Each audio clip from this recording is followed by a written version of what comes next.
Hi, I'm Eric with Simply Elegant Home Cooking. Today I'm going to share with you my recipe for roasted garlic and tomato pasta sauce. This is very easy, it only takes about 20-25 minutes to put together. Stick around, I'll show you how it's done.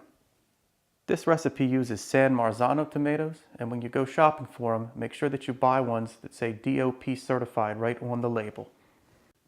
And the San Marzano tomatoes don't need much prep. All you want to do is pour them out, including their juices, and you just need to go in with your hand and just lightly crush them up like this.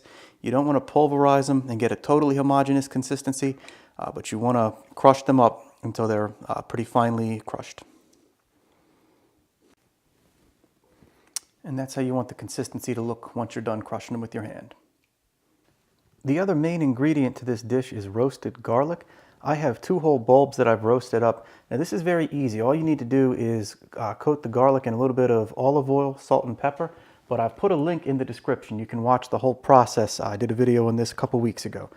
So be sure to check that if you have any questions. But all you want to do is you want to take your roasted garlic and just push out the cloves. It should be real easy. Once it's roasted, they'll pop right out.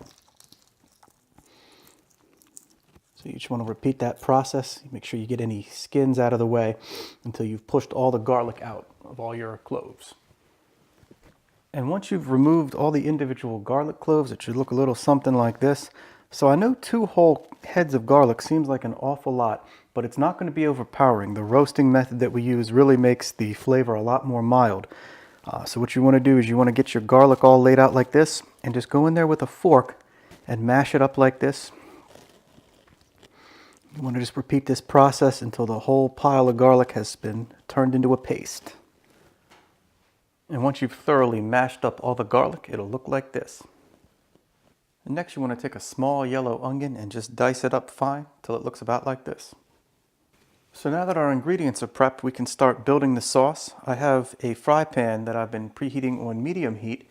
Once that comes up to temperature, what you want to do is just add maybe a tablespoon or 2 of olive oil. And then you want to add in your onion that we've chopped up.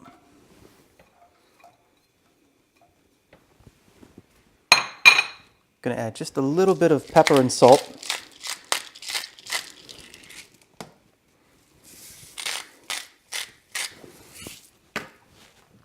And you just want to stir this a little bit to incorporate it. And after about a minute or 2, it'll be sizzling away like this. You just want to stir it around a little bit as it cooks.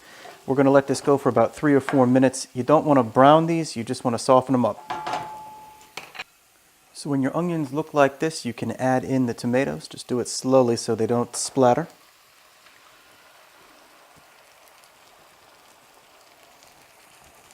And once they're in, you just want to stir them around, mix everything up nicely. And once your tomatoes have been added in, we can go ahead with the rest of the ingredients. So I'm going to go in with all that roasted garlic we prepared.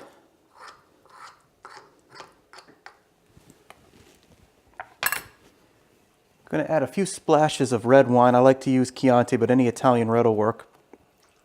It's about 1/3 cup. I'm going to go in with some crushed red pepper flakes.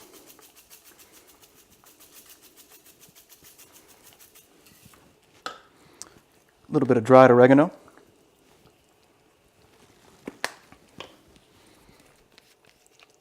And about a tablespoon of tomato paste.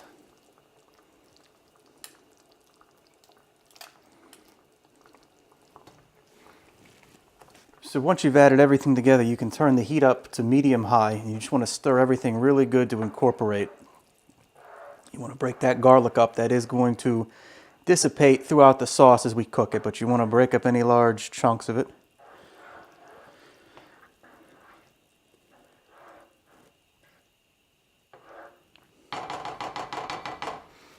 And what we're going to do is we're going to let this come up to a boil, and then we're going to turn it down to medium-low and simmer it for 20 minutes.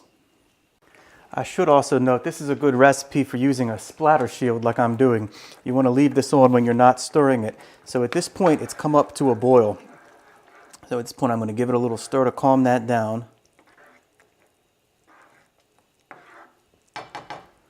I'm going to cover it back up, and I'm going to reduce the heat now to medium-low. So we're going to let that go for about 20 minutes. And while that goes, this is a good time to start preheating the water for your pasta. So once your sauce has been going for nearly 20 minutes and your pasta is just a few minutes away from being complete, I'm going to take a look at the sauce. And this looks done. You know, it's thickened up quite a bit, so we can finish this off. What you want to do at this point is turn off the heat.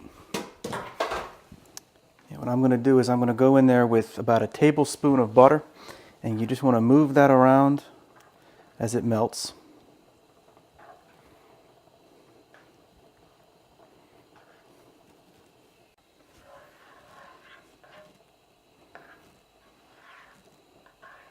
And after stirring that in for a few minutes, the butter has fully emulsified and incorporated into the sauce. You just want to finish it off by throwing in about a handful of chopped fresh basil. I'm going to give this a final stir.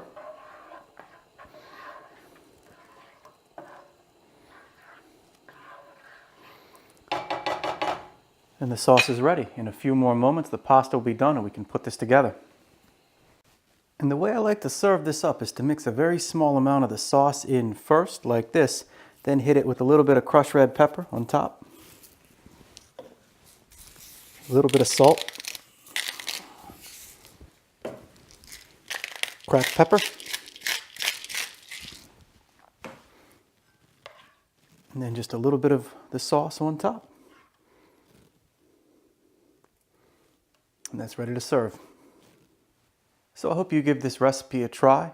It can be put together in about 20 minutes, but it's a very, very elegant sauce, much better than what you can buy at the store. I'm Eric with Simply Elegant Home Cooking. Be sure to like, comment, and subscribe, and I'll see you again soon.